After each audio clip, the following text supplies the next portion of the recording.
Hi, guys. We're doing the live stream now, so tune in.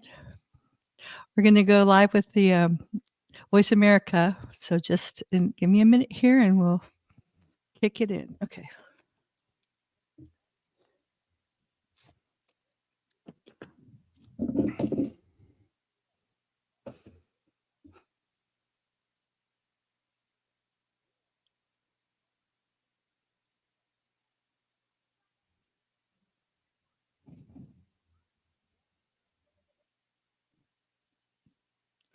Are we ready, Matt? You there? Yep, we've got 30 seconds and we'll get started. Oh, okay.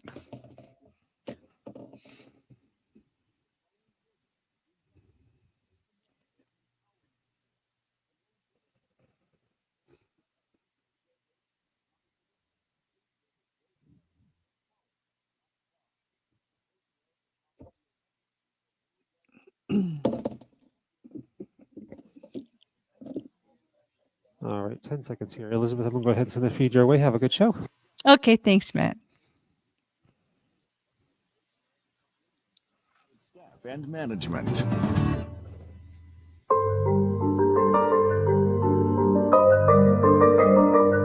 Welcome to the Infinite Human Talk Show with Elizabeth Monroy. Over the next hour, you'll learn how you can become part of the new consciousness renaissance by evolving yourself physically, emotionally, mentally, spiritually, financially, and socially to embrace your true divine infinite nature and become an infinite human and co-creator of the new infinite earth. Now, here is your host, Elizabeth Monroy. Hello, you divine, infinite human beings. You're all that is, ever has been, and ever, ever, ever shall be. And thank you so much for joining me. Welcome, welcome, welcome. We have an exciting show wherever you are. Good morning, good afternoon, and good evening here in Malta. And we have Sacha Stone with us, who I consider to be a visionary, and we're going to discuss with him. He's very inspiring, passionate man who's going to talk about his visions for a new earth. And I was fortunate enough to be able to actually visit him in Bacalar at his home and his compound there. And I spent Christmas with him, which was really wonderful because I'm a black sheep of the family and I hadn't been invited anywhere for Christmas in a long time. And I met a lot of very precious souls, very dedicated people that just he kind of magnetizes and brings the right people into him. So I was really, really very honored and privileged to have spent that time with him. And one of the first things I noticed about him was that he just sat down and listened to me. I mean, he's a very busy man, and he just sat there and listened to me for almost an hour and was really interested in what I had to say. And one of the things I discussed with him is something that my first spiritual teacher said, is that the men, my first spiritual teacher was an old Army sergeant, ex-Army sergeant, not your typical spiritual teacher. And he said, it's the men that messed the planet up, and it's the women who are going to fix it. And I talked about how the divine feminine is now going to be leading the planet. And I actually thought I would be in Mexico, but as it turns out, I am here in this palace that I have come into my being in Malta. If anyone knows about Malta, is probably one of the most powerful places on the planet. It is actually the point where all the software programs, if you would call it that, where the template of our earth comes together, and where the goddesses, if you travel around here, there's nothing but goddesses, hence you can't see me now, but I'm dressed as a goddess, but hence the goddesses are returning now. We are taking back this planet. It was taken away from the goddess energy, and the goddesses knew how to maintain this certain frequency at these intersections of ley lines, dragon nodes. So it is a very powerful place, and it is a time to really raise the frequency of the planet, which is one of the things that I'm doing. So I want to just kind of put things in context before I bring Sacha on. I know you're all really looking forward to talking to him, but we've been talking about the two different timelines, or the two different, since there really is no time, the flash sequences and the geometric patterns of the descending Fibonacci spiral, which corresponds to what the Hopi prophecy talked to in the prophecy rock. The line that basically goes nowhere, the line of the two-hearted people who worship technology and have little respects for Mother Earth, Mother Nature, and organic creation. And that of the one-hearted people that continues into eternity, and that is the Kristalla spiral. And many of you have been asking me, well, how do I get on the Kristalla spiral? What do I do? What do I do? And we're going to be having David Icke on February 5th to talk about his book, The Dream. And I just read the last chapter in it, which is very interesting because he talks about how do we, escape the matrix, or how do we get off of this overlay? Well, as I said before, the two overlays have parted. So really it's your choice. Everyone has free will. But the way, his last sentence in his book, The Dream, is, how do we get back to infinity? And of course, everything I'm talking about is based on my book, The Infinite Human. So it kind of picks up where he asked that question. And his answer was to wake up from the dream, and hence his book, The Dream. I don't want to take still his thunder, but we'll be talking about that. And so I think one of the best ways, and I know a lot of spiritual people, especially that understand, Ashiana Dean's mechanics, which I think are one of the highest disclosures on the planet. That's really what was supposed to be in the Holy Bible that was taken out. It's all the good stuff. And she talks about, the highest level of disclosure. And I think for us, what we need to do is stop just thinking about ascension, or how we're going to get out of the matrix, or how we're going to, to escape, and start living. And I've listened to a lot of Sacha's stuff. And one of his videos he just said was that he lives very passionately. And I saw that when I was with him, and he's visionary. And I think we need to stop just hypothesizing and being so afraid that we might mess up. And I know Sacha's received a lot of criticism. I got it on some of my threads, and, I too was a little skeptical, but when I visited him, I saw Kiki, come up to him, and he put his arm around her. And I just knew he was a very humble, very sincere person.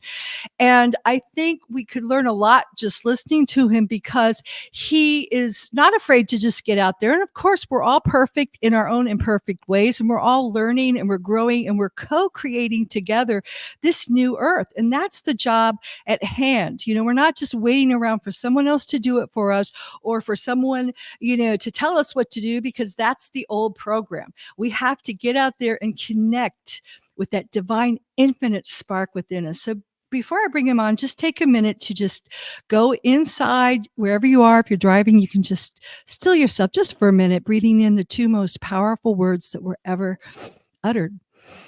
I am, and exhale, infinite, infinite, infinite. And breathing in, I am, infinite love, love, love. I am, infinite truth, truth, truth. And one more time, feeling that divine spark ignite within your heart of hearts. I am infinite source. And I'll just say, only take what resonates from me, from any of my guests. But, here we have the wonderful Sacha Stone. Welcome, Sacha. So nice to have you here. Nice to meet you. Nice to see you again. Again, yes. So I just really have seen you as a man of vision, which is why I wanted to bring you on and just hear whatever you care to share about the visions, because I know they're just amazing, and I always believe don't kill the dreamer. So I'd like to hear all your dreams. Right. So let's just thank you for your very kind introduction. Lovely words and nice frequency that you set. But I just want to discuss the more nefarious element. You graciously said that I'm under a great deal of attack and blah, blah, blah. Let's just look at that before we go into the light. Let's look at what's in the basement, because I think that that's an important way of having a clean journey. In the first instance, any detractors of mine out there, and I'm not too familiar with that because I don't get criticism. I see thousands of comments a day and they're generally very loving. The negative comments that I get to see are bots and things that are AI infused bots in social media. But I don't get criticism, and that's because I have a very clean and enlightened audience now, which I've cultivated over many years. So we've had a block, ban, delete policy over the last few years. I've got a lot of people in my ecosystem, a lot of stuff, and we've had a very sensible method of dealing with low frequency. It's block, ban, delete. Anyone enters into the hallowed temple of truth and in my ecosystem needs to come in with a bit of grace. If not, out. Thank you very much. Leave your poo at the door and don't come and lay black pebbles at our feet because we're not interested.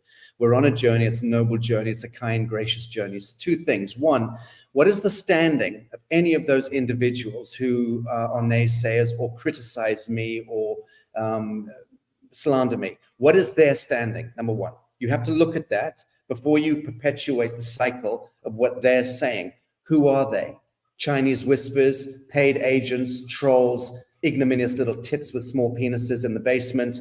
If there's all sorts of humans that feel the need to castigate, to malign, to slander, to destroy the noble path of others. But let's look at who are they? Are they worth even speaking to or bringing into the fray? That's essentially, to my mind, the key piece. Secondly, is there a single thing that I say or do that is worthy of criticism? No, there isn't. It's the same thing with David Icke. I dare say it's the same thing with you. So what have I actually done or actually said or actually written that is worthy of slander, of criticism, and of crushing judgment? Nothing. I know that. I know for how long I've been walking this walk. So those are the two things. What is the standing of the people criticizing? And what in what I do or say can you possibly disagree with? That's the other thing. And you see, if you apply the real metric of pure truth to either of these equations, you'll know that there is nothing there that is worthy of criticizing. So therefore, we need to now move beyond the black and white checkerboard. In the truth movement, we need to stop. Anyone who criticizes anything or anyone is standing outside of grace. Judgment is a sin, it's a crime. It is actually the atom seed or the Achilles heel of enlightenment, because judgment is the atom seed of wickedness, of evil. It starts the whispering, it starts the shadowland, the shadow boxing, the doubt, all of that stuff. So I think it's really important, Elizabeth, that we look at that, the metric of shadows, the metric of low frequency individuals. Now let's have the conversation worthy of enlightenment and of an enlightenment. And I just want to say two things in response to that. I think the first thing is, and you mentioned David, of course, who was, I call him the godfather of truth, who went through hell, and he paved the way, and you paved the way. And of course, you're right. I mean, as soon as anyone starts to speak the truth frequency, they are attacked, and it's a planned thing. And I think it's important because we pave the way. It takes courage, and I really think we're leaders that create leaders. We don't need followers anymore. So what we need to do is say, you're not going to please everybody, and you just don't even put your attention there. You don't pay with your attention. And the second thing is, I do believe in discernment. I think we've all been learning that with this red pill enema that we've been going through these past 3 years. And that's important. But I think we're getting to the point now where truth is a frequency. And as we assimilate our 12 strands of DNA, we begin to know the Emerald Records. We know the true history of our planet. We know, we can tell what truth is. But we're still within the truthers, we're kind of nitpicking each other. And we need to find that unity so we can move together and co-create a new earth. Indeed. But unity is not out there. And that's the point. It's inside unity us. Does not live out there. It will never descend from the clouds. Unity is a state of serendipity or peaceableness within the broken hemispheres of your own life in the living moment. And when everyone gets that peace, now we're understanding pure truth. Now we're understanding true form and pure truth, which is I need to deal with my shit. Therefore, I must not judge, castigate, slander, or critique anything ever, ever, if something is in honor. Now, when you're looking at public officials and technocrats and politicians and people out there, intermediaries, third-party interventionists, yes, by all means, go for them. Get rid of them, clear them out. You can judge them. I say there's a difference between judging a politician, forgive me, and judging a living man. You should never judge a living man. But of course, a politician is an artificial construct. They've been put in between us and the citadel, and so they're third-party functionaries. And the third party is the banker, the priest, the person that stands between us and our genius, between us and our redemption, between us and our money, between us and our health. When it comes to doctors, government itself is the ultimate third-party intervention. Pure satanic construct. Satanic as in Saturnian. So government is the extension of the Roman Catholic Church, which was the technology that destroyed the true genesis of the mystical traditions of all religion and conjured them into religious orders, which became mind control technologies, which simply, A, cult programmed us with the wrong narrative, secondly, tithed and taxed us and penalized us. So that's all that government is. Everything that issues off government, academia issues off government. It's rotten to the core. It's academia, my friends, that delivered unto us human mRNA intervention and this Holocaust happening in human blood, direct result of academia, doctors and scientists and their dirty little white papers, or signed off by Princeton and Oxbridge and so on. So it's government, is academia, and media as well. We have to rid ourselves of all of this intervention to get back to that true form, or that pure truth. So that brings us to the whole new earth, because I see so many people saying, yeah, the Kabbalah, let's take them down. And the truth is, it is all just like the Hopi prophecy timeline. It is crumbling. The bank systems are crumbling. The governments are crumbling. The healthcare is weaponized. You can't even use it anymore. The education, indoctrination, all these systems are crumbling. So, and everyone's like, yay, but what? Even the internet, which is created by DARPA, which we're using right now, okay, that, is part of the finite old Earth systems. We need to get busy and start creating alternatives. And then the last thing I'll say, and then I'll let you take it with your visions, but I believe that, the yogis call it God realization. And what is God? God is everything. God is all that is. God is infinite. I call it infinite because, and I wrote about that in my book. I'm a daughter of a preacher, so I don't like the word God, But what happens is when you begin to truly awaken from the dream, you realize the truth. And the truth is we are all one. There is, and we begin to tap into, I always say, go to infinite source within. And as we all do that, then we can delight in the differences between us all, because everyone is still kind of wanting us all to believe the same thing. And when you do that, you have a cult. And that's not what it is, being true ascension or God realization. You are all like snowflakes, very different, yet all water, which is the same oneness of all things. So I think that's going to be the foundation, the true foundation for the new infinite earth, as I call it. Quite so. Well, exactly right. I mean, you seem to be possessed of that vision of the new earth. It is predicated essentially on unity consciousness. And again, unity consciousness can only be a reality when we've addressed the broken hemispheres within each of our lives. And that comes down to the patriarchal and the matriarchal elements, the feminine and the masculine, the Shiva and the Shakti, and the broken hemisphere that exists between those two. The degree to which I was suckled at my mother's tit, the degree to which I was bullied by my father. So these two elements become also primary foundational archetypal elements that each of us need to look at and resolve within ourselves, because we all, in that sense, come from fractured and broken beginnings. If you look at how children are born into hospitals with surgical blades cutting the umbilical and mercury-infused light bulbs in the hospital, and then being pulled out and smacked on the bum until you squawk, and oftentimes nowadays being pulled out by cesarean section, so you miss the activated biome of traveling through the birth canal. There are all sorts of horrific impediments now to being born a luminescent human being. So we are already fractured at birth in so many ways.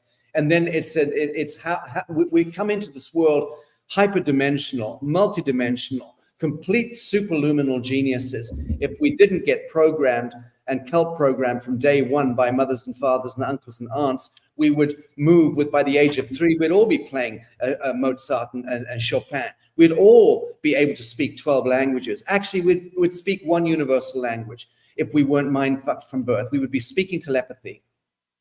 And when we get that piece, start to bring souls into this world directly from the heavenly realms and allow them to educate us in that sense and stop the cult programming and the impressioning and the imprinting. That's the first thing that we need to learn or unlearn. As far as what you just said was basically the first 21 chapters of my book, The Infinite Human. I go through everything, and you just stated like word for word. But the 22nd chapter, the last chapter, is it's all wrong. It's all fucked up. Let's do it different. And we have to know the problems. I agree. And most of us have really been, shocked at learning how deep this rabbit hole goes. We have to know the problems, like a good healer. They know the problem so they can find the solution, so we don't recreate the same shit over and over again. But now we have to start launching ourselves into doing it different. And you're right, it begins within first, and the basis for true ascension is to have that hergamic union within, because now the divine feminine is so powerful. And I'm here where the Luciferian Knights Templar stole it from the goddess energy, who controlled it with their toning, with their devotion. They controlled the frequency. And the first thing they did, and I went to the Hypergean the other day, which is this acoustic healing chambers, and it's a labyrinth that's under, really, Malta's just a mountaintop. And they would tone, and then first thing the Luciferian Templar Knights did is throw a bunch of bodies, and they call it a burial chamber. It's not a burial chamber, but they started doing their satanic rituals to pollute the ley lines and the template of the earth, which is now we're getting it back. But we have to bring that hergamic union, because the women have had a really bad rap on this planet. I mean, the traumatization, the rape of the Sabine women is nothing. I mean, every culture has been invaded. Every Christic culture has been invaded by the Leviathan, Anunnaki hybrids who have come in, whether they're the Vikings, the Raiders, the true Israelites. We don't have true Israelites anymore. The Celtic cultures, they were all raided. The men were killed. The women were raped for their genetics to provide this satanic spawn, and it's been very traumatic for everyone. And that's what you're talking about. We need to heal those soul fragments, those alternate identities. We call them past lives, but there's no time. But we call them that. We need to bring it back into wholeness or holiness. That's the first thing. And then when we can start creating something new, and I think we need to really get passionate about making it anew, making it something different. So get real excited about that. Indeed. So tell us a little bit about all the visions that you have, because I've listened to some of them and they sound just amazing. You're going to have to be more pointed in your questions. All right. I can't just enter into a repertoire like that. It's way too quantum. Because as you know, I'm engaged in so many different areas. Okay. Well, one of the things that I've heard you say that I really like, and unfortunately I don't hear a lot of ascension people are just very much off into the ideas, which are great. We're all very philosophical, but you used to say, I heard you say you have to ground it in the soil. We have to till the soil. We have to have this connection. And I really believe that our earth, our mother, has chosen to ascend. So the more we can biosync with it. And actually, when I spent time with you, but I also spent a lot of time in Koba with the real Mayans, and they just have such a beautiful connection with our Mother Earth. And I think that's crucial for ascension and for evolvement and for the new agrarian kind of communities where you're really respecting our Mother Earth.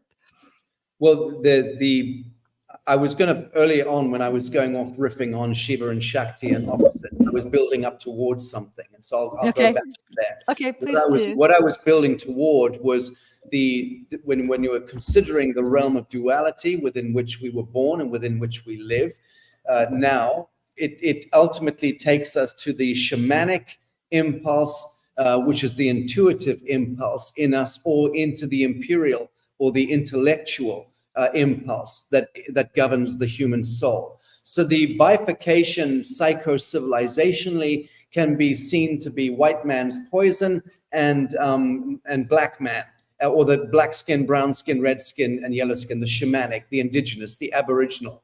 And more or less, you're looking at those primary types. The white skin in that sense, and in accordance with the Hopi prophecy and other prophecies, went forth with the element of fire, and in order to explore the dimension of fire, the transmutative, transformative element. And what did white skin or the white man do? The white man ultimately, courtesy of the Oppenheimer-Einstein covenant and Bone covenant, ended up building nuclear bombs, thermonuclear bombs, and bringing about a catastrophic failure of the biosphere in that sense, a diabolical outcome. But white man also explored intellectualism, explored systems. The Knights Templar that you alluded to, that stemmed from Malta, where you are, or have always had their ground zero in Malta, started out in the 11th century, round about 1066 Doomsday, that period of time, which was really the genesis point of the taxations and the tithing of the church, when the priesthoods began to essentially compound their wickedness of forcing people of the land to come into the citadel and render gold, render unto Caesar the gold and the tithes and the taxes. So that's what you've got. Intellectualism was based on that, on the tithing and the taxing and the registration of souls through the church system. Church became government. And that's the kind of, in a sense, the kingdom of the devil, which we're now seeking to exit. When you talk about our, emergence into the new earth, it's really about how do we step away from registrations, bonds, spells, tithes, and taxes, and penalties. That's what we're looking. Every good human in your audience is relating to that. We do not wish to be tithed or taxed or penalized or judged any longer by a system which in and of itself is draconian. And you quite rightly alluded to the fact that this is an off-world agenda, which it is.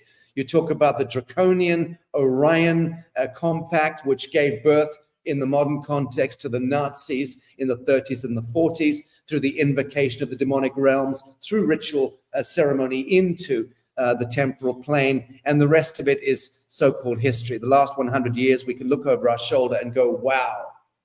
Since the time of Roosevelt, 1933, look at what's happened to this world. Everything has become weaponized. The innocence, the privilege, the prerogative of the First Nation peoples, the Aboriginal peoples of the world, and the whites are also First Nation peoples. You go back to the Saracens and the Celts and so on. The point is, we've been overrun in the last 100 years by this Orion draconian Nazi mythos that's taken full containment of us. Why?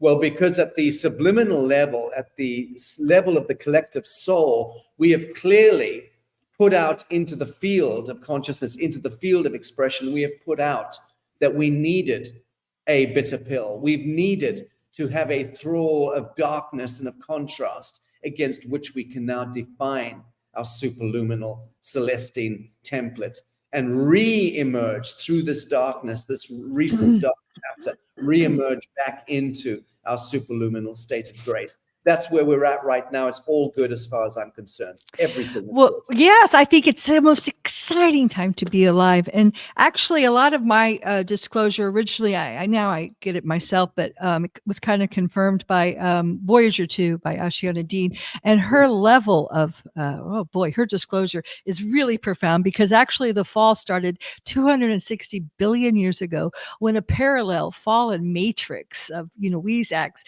bored a black hole into ours, and then they began to mess with us. And this draconian was one faction, but there was also the Elohim, the highest of highs, that fell, and they began this whole war, and they blew up the 12 Stargate, which sealed off this matrix. So we began to fall, and they allowed us to fall because they always had a failsafe. And actually, I'm a storyteller, I'm a writer, so I love this story because it's really a cool story. Because what's happened as of actually before, but the whole 2012 end of the world, the Mayan calendar, was really the beginning, because it was the end of this story. Because I think I told you when I first met you, we're all just stories in the mind of God, so these are all stories, and we're the infinite knowing itself. That's the truth. And sometimes we want a good villain in our drama. Every good film has a good villain. So we have been falling, and we have been constantly being parasited off of these parallel universes that have been trying to, with their artificial technology, pull our whole time matrix. And when I talk about a time matrix, I'm talking about 5 harmonic universes, not just, our galaxy or our planet, into theirs. But the failsafe program, which was hosted, this is really cool, from the Aquarius, Aquarian, which is a whole nother time matrix in another Akasha, in another area, is pulling us back up. And it's this crystal river, crystal spiral, and the crystal river host that is bringing us back into alignment. And the false reset, they were saying we're resetting to AI, was just the bad copy they were trying to shove down our throats during lockdown. But the true reset is resetting to divine infinite source within us. And that's why people are starting to awaken. That's why people that haven't been, I can say that here, vaccinated on Voice America, I can say that, vaccinated, or they haven't been hooked up to the 5G high mind, they're starting to feel this ascending energy, because it's pulling us back into alignment. That's why I know everyone, and I think I said it to you when I first met you, you bring a bunch of people together in a new community with all their problems, but it's going to work because everyone is healing. In Earth, there's many Earths. There's Tara, Gaia, there's Aurora Earth, there's Eartha Earth in Andromeda, and it's all coming back together, as are we bringing our collective identities back again. We're remembering, and the proof is in the pudding. So if you're starting to remember your past lives, it means you're healing, because it's all MK Ultra mind control that's happened over, millions of years. So yeah, it's galactic mind control. I mean, Project Monarch is just a very, very recent codified iteration of cult programming, which is what the religions and the cultures and the Babylonian, the fractured humankind, as it went into this huge kind of diaspora, and ended up with the multiplicity of different genomic expressions and different cultures, different civilizational wheels, all of us reflective on Earth of what's going on in the ethers. In the galactic wars are what play out at the microcosmic level on Earth. And that's the end of it. So the net result is that the human being today is the galactic hybrid. Every single one of us is the galactic hybrid, and we're all codified by now. We've all been transfected as well by linguistic wave genetics. We are all of us Draconian and Arcturian and Andromedan and Sirian and Orion and Venusian, and we could name 50 plus different galactic genomic expressions which make up holographic human so-called DNA and RNA story. Now knowing that that's what we are in the temporal material sense, how about looking at what we are in the true sense of the atom seed of what makes a human, what makes you and I? It is clearly the fact that we have a complete clear channel. We are intrinsically hardwired with the Jacob's ladder. We have a hotline to source. Every single one of us humans. That cannot be said to the same for the draconian reptilians or the Orions or the Sirians or the Zeta Reticulans. They do not have a clear channel to source. They are foundationally parasitic in that sense. They need to come back through us to find their way back home. That's where the splicing and dicing and abductions and all the rest of it comes in. But there's a point at which we need to recognize that the empathic wave that comes out of the actualized heart can actually transmit that intelligence. We don't need to parasite off something in order to live any longer. That's the real awakening. We don't need to eat flesh beyond a certain point. We don't even need to breathe oxygen. We don't need to drink water. We just need to be able to receive the codifications in light. And that's where we're headed. The Homo sapiens sapien moving to Homo luminous. It's all about our capacity to explode into the empathic wave form, the most shareable wave known to science, and become unified, but still be able to function as a discrete individual at the same time, he said, inverted commas. And I think we're saying, very similar things in my perspective. Of course, I call it infinite humans, because we're infinite, but we're in a human form. And we all had at that time to be an embodiment of the infinite. There's many different embodiments, but when you are more in a physicality, not a luminous body, let's say you have a 12 strands of DNA, which is the connection directly to source, which we have been downgraded and through a lot of hybridization and interbreeding. So the truth is we are Anunnaki, we are Draconian, we have all that in our genome, but it's a beautiful thing because although we may have come from very high densities, from very high genetics, from alternate time matrices, and with this purity, we have learned so much in this fall. And as we return home, we are bringing back these stories. I liken it to Joseph Campbell, who did such a good job with the mythic story structure.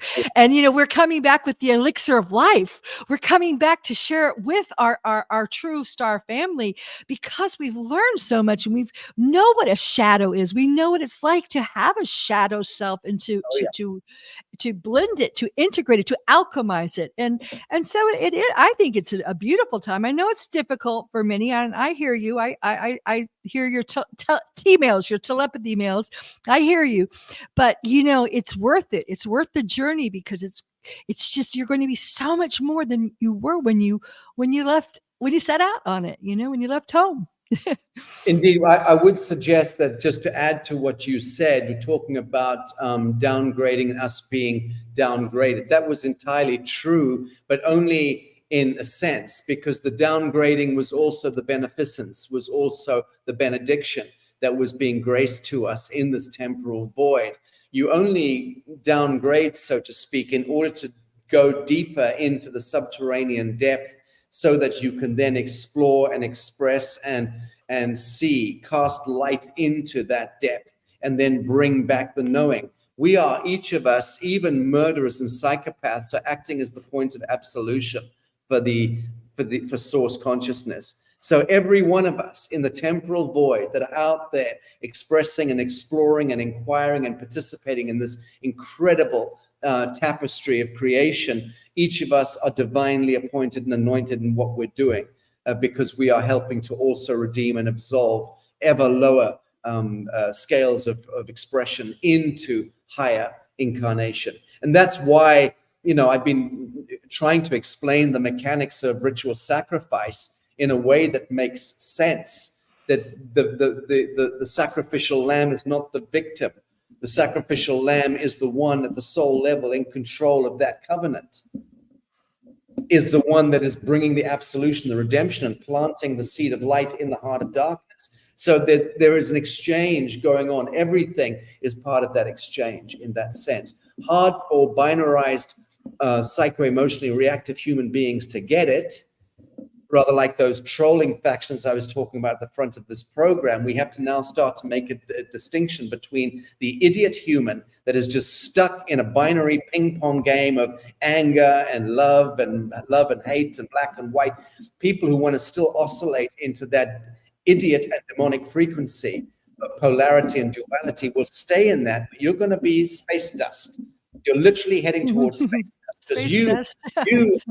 you are the motherfuckers who rolled up your sleeves and took the fucking vaccines and then started transfecting everyone else on the planet and creating a floor of doom for everyone because you failed to stand in your intuitive grounding, your intuitive wisdom, where your body was screaming and saying, no, you do not allow for the intervention of a stainless steel needle pumping synthetic molecules into the blood.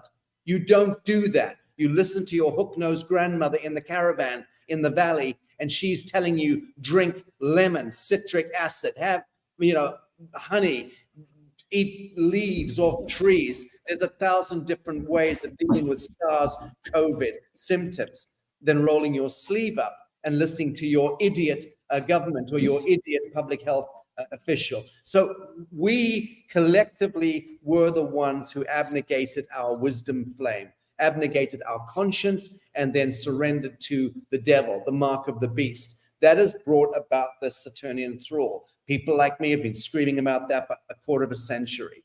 And I dare say you have as well.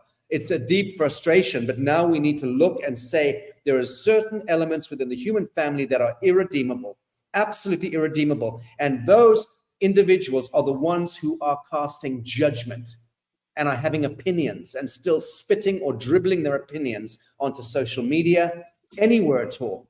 There is no longer time for judgment. We have to see that which self-exists, self-reveals, self-fulfills, and participate in this quantum upshift or perish, one or the other.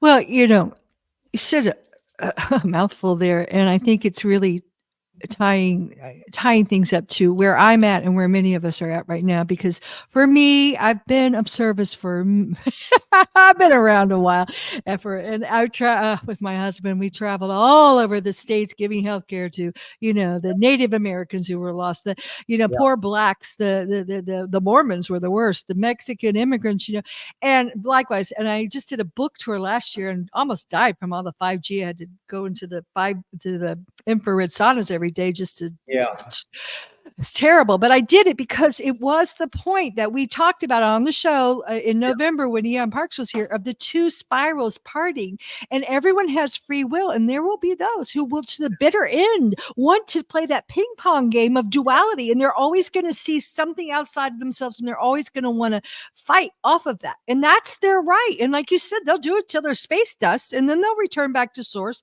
in their purity. But I don't want to do it anymore. I've been there, done that, bought the t-shirt. I am burnt it. I am so tired of that. And, that's and I was living before in Sicily, the magic triangle. That's when you ascend above duality. You become the alchemist and you bring that, like you said, whether you've been the martyr, you've been the sacrificial lamb, you played all those roles. And I just say part of it, well, I'll just say, David Icke, I heard him say once, how do you get out of the matrix? He goes, stop identifying with the finite. And I see that as the divine storyteller. We've been writing all these stories for ourselves, but stop identifying with these characters. Like, I'm this person. I'm a doctor. I'm a lawyer. I'm an Indian chief. I'm a woman. I'm a man. We have to start identifying with the infinite within all things, and then. And are we running out of time here? No, we're doing okay. So that's how you get, out of it. And that's where we're going, I think. And those of us that are wanting this, and I can tell you we want to write a new story. And that brings me to the new earth. We want to do it different. And those are the people that need to, we're all feeling this. I'm taking the temperature from, all over. I mean, I speak different languages. I'm with people from all walks of life, and those are getting tired of the system. And it comes from an inner desire to do it different, to come together in creation, in creation, not being told what to do, but letting it create from your soul, come from your soul. Quite so. Can't agree more with you. So, well, I have you down as a man of visions, and you have such wonderful ideas. What would what let's just talk, because I love talking to you. It's very, stimulating. But what are some visions that people can, okay, let me say my visions. I think we need to come together just back in simplicity. I think America right now has led the world. As an American, we've been very wealthy and we've led the world, unfortunately, unbeknownst to us, by working for corporations, by paying taxes that supported the New World Order, the One World Order military, by invading countries, all this. And the karma, and we took the land from the indigenous people and brought in slaves to plant tobacco, as I talked about last week. So, there's a lot of karma there, and we really need to just get back to simplicity. I think that's, and connecting within and bonding with nature and getting, having relationships, multidimensional relationships, and being not just in screens, but eyeball to eyeball with our brethren. So that's some of the things that I wrote about. The people are the best currency. People are the gold on this planet. Souls.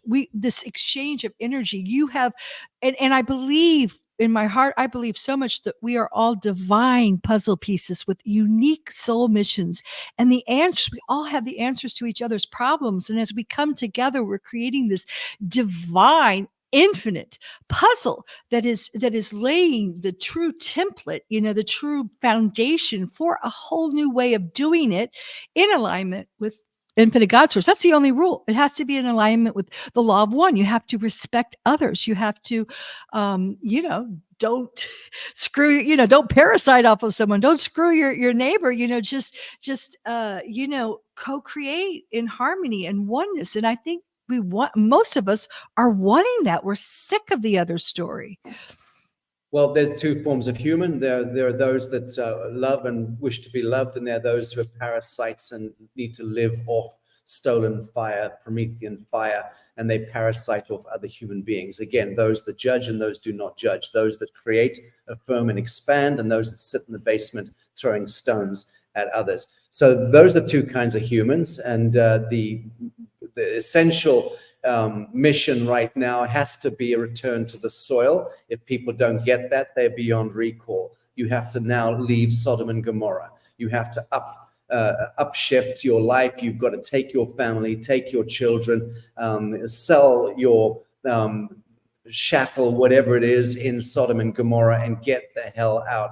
A return to the sacred soil. That is the only way you survive what is coming. Or you become an AI-infused, digitized, smart city victim for life, which is what you're choosing, apparently, if you stay in that job, if you continue to allow yourself and your kin to be mind-fucked by cult programming coming out of MSNBC, and if you want to continue to take the knee and render coin unto Caesar, you will die to Caesar's blade. That's the way it will work now. So we've got a very little time left to be able to convene a relationship with the sacred soil. So the new earth is all about a revivification of and a reconvention of the relationship between the sons and daughters of God and the living soil. Living soil. I agree with that. And I really do. I mean, I don't believe it. I feel it. I've experienced it. There are certain areas that are very, like Malta, the frequencies are so high. I mean, it's just dizzy since I've been here a little over a week, and the frequencies are just so high, and people are happy. They're in a good mood. I'm like, what's wrong with you? You're so happy, But where you go, some places, say in America, where the 5G, the frequencies are so low, it's just people are just like, they never smile. They're walking around. And so I do think if you're feeling the need to move, or you're feeling called to certain areas, that's your inner voice. You need to really, at this time, listen to it, because there are areas that are on the ascending crystalline spiral, and there are those on the descending. So, well, okay. So thank you so much. I'm going to wrap it up here in a minute. Sacha, thank you. And could you tell a little bit more about how because this is mostly audio, how people can find out more and get in touch with you and, Yes, sure. I just thank you for raising the conversation about, and you began an hour ago speaking about the distinction between the Fibonacci and the descension and the ascension and the crystal spiral dynamic. And that's huge. And that's a really important piece that most people don't get. So if you don't mind, in closing, I would just like to underscore what you raised, because I think it's so important. The Fibonacci so-called golden mean principle, the golden principle, all of that Masonic bullshit is something which in mathematical terms and in esoteric terms transcribed the whole of the last era of false light that we are now emerging from.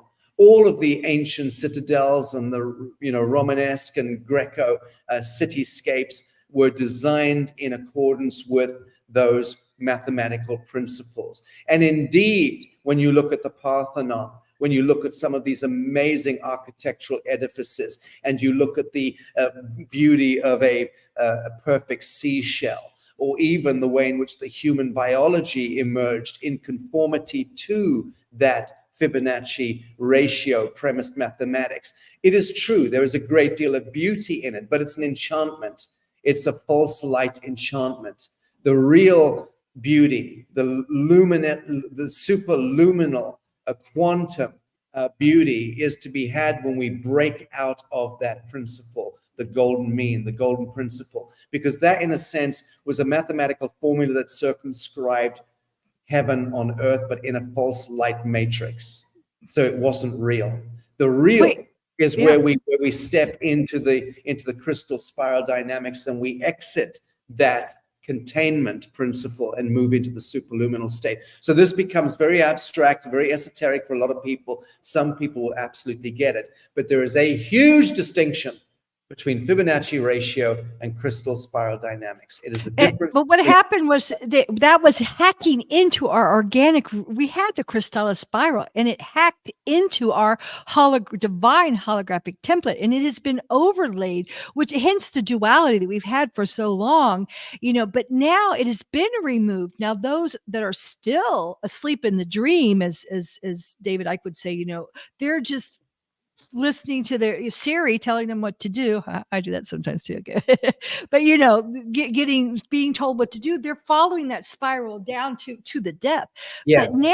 But that's been like this inky enamel overlay that has squashed ours, and that's why nature adheres to it, because it's been so prevalent. It has actually, it's the virus that has encroached on our own natural way, and the Fibonacci destroys that which comes after it. Crystalla, like source, nothing is ever lost, so we're realigning with that, and we're going to see some amazing things happen. Also, we had, I'm not sure if you're familiar with the Tartarian, technology and architecture, which I think is going to come. I believe I've been one of the lead voices in the world in certainly the last 2 years out there. I've done literally hundreds of broadcasts and lectures. Not hundreds of lectures, but I've done some seminal lectures, which are very intense. And I've been speaking very much to the mathematics of phase conjugation and the paramagnetic and dielectric forces at work in Tartarian technology. In fact, I've gone so far as to start building out a huge project here, predicated entirely on a revivification or restoration of that old golden age technology.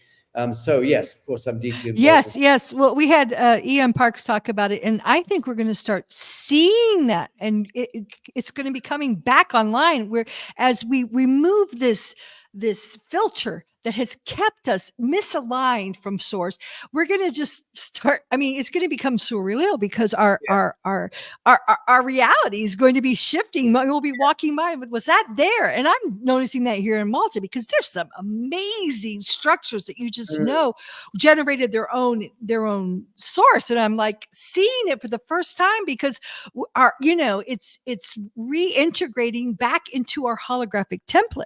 So it's for some. Now you understand why, as part of the post-war era, and I'm talking about post-First World War and Second World War, you now understand why it has been a seminal aspect of government and the multinational, multilateral landscape to desecrate beauty, to tear down beautiful buildings, and to infuse our cityscapes and our built environment with these kind of mortician, kind of death cult post-modern buildings and constructs, utilitarian, Soviet, cultural Marxist monstrosities. Why? in order to rob us of this incredible innate capacity we have for the elevation of art, beauty, and consciousness, which is where the human soul wants to go. So we need to be very careful of what we're seeing also on the high street and in the cityscape. We need to be very, very judgmental about those objects that have taken over our built environment. Yeah, yes, because I see that, especially in Italy, you can see it. So you have these ancient buildings like the Parthenon, and then you go outside of the city limits and you see these. They're like, it's the uglification. I mean, they're just like little stacked coffins on top of each other, and it's just amazing the contrast. You can see it in front of you, because these, and where I am now, the Hypergeum. Those are healing centers. That architecture heals you as you enter them, not just providing free technology, but it also resonates with your body. So, okay, well, gosh, thank you so much. What a stimulating conversation. I'm gonna let you go because we're running out. I'm just gonna kind of wrap up here, but thank you so much. And thank you. Much love to you, Bill. Thank you. Okay, bye, Sacha. Okay, and I'm gonna wrap up now because we just went on and on. What a stimulating conversation with Sacha, and I think he told you how we can get in touch with him. Sacha Stone, just Google him, and he has this New Earth communities, in Bali and Bacalar, and visions for those all over the world. But so I just want to say thank you guys for tuning in. I hope you enjoyed this. It was very stimulating. And I do want to tell you, every day I'm getting more and more incredible cosmic downloads about Malta. And I'm going to talk next week more and more about it because it's amazing. I went into the Hypergeum on my birthday, which was Thanksgiving. You have to book it like months in advance. And it was so amazing. Information was just coming to me. And what's so interesting is that in a red ochre, which is like the color of life, blood, on the ceilings of these acoustical chambers are crystal spirals. And the goddesses, we would go in there and we would tone, the kava yasa and the tones to align and to maintain our earth in alignment to the best of our ability, even during the rough times. And that was our job, to keep the frequency and the template of our planet, healed and whole and in alignment with infinite source, until, of course, it was taken from us. So I'm doing a retreat, pilgrimage, call it what you will, the Return of the Goddesses. And that will be, February 5th. David Icke's coming on the show. And then that will be February 7th, I believe, over Valentine's Day. And then the 15th, it's over. But we're going to visit the healing, and talk about Tartarian architecture of Ta Penu, which is the Church of Miracles, which really, it's the most healing, incredible energy. Hypergeum, some more of the goddess temples. We're going to stay in my palace. If you're listening, you can't see it, but this is a 3-story palace that just came to me, and it's beautiful. And so please, go to my website, www.infinitehuman.com, and I'll do a newsletter, I think, next week about it. And next week, we will have a broadcast about that. So, okay, great. I got some things from Facebook. Thanks, guys, for listening in. I know we live streamed this, and I don't know where Matt is, but hello, Voice America, are you there? Am I going to? Is it time? Usually, I haven't gotten any messages. Okay, bye. Thank you for tuning in to today's episode of the Infinite Human Talk Show with your host, Elizabeth Monroy. We hope today's episode has inspired you to join the new consciousness renaissance and be the change by reclaiming your true divine infinite nature within and becoming an infinite human and a co-creator of the new infinite earth. Tune in next week for another empowering episode. Until then, have an infinite week.